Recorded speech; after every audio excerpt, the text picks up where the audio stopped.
The CDC is now working closely with Chinese authorities to learn more about how the deadly coronavirus spreads.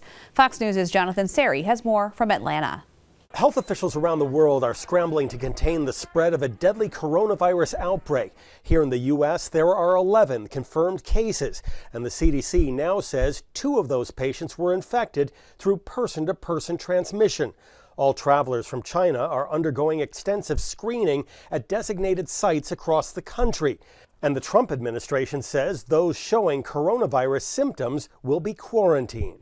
It's very important that we not rule things out at this stage. And that's why we need to keep taking prudent measures to protect the American public. The U.S. military is now setting up quarantine facilities for up to 1,000 people.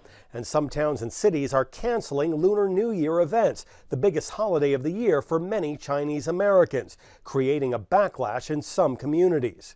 There's no need to cast aspersions on an entire community because this is happening. The CDC says it's working closely with its counterparts in Wuhan, China, the epicenter of the outbreak.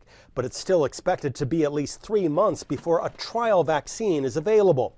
In the meantime, the State Department is advising Americans to get out of China as soon as possible, drawing heavy criticism from the Chinese government.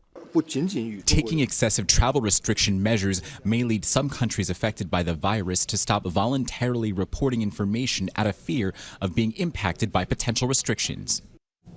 The State Department says it will send several planes to Wuhan in the coming days to evacuate any Americans still there. It's the #1 killer of women in the U.S., but a new survey shows it's an underestimated threat. According to the CDC, 1 in every 5 women die of heart disease, and about 6% of women above the age of 20 have coronary heart disease. Symptoms of heart disease in women include pain in the upper abdomen, back, neck, jaw, throat, or chest.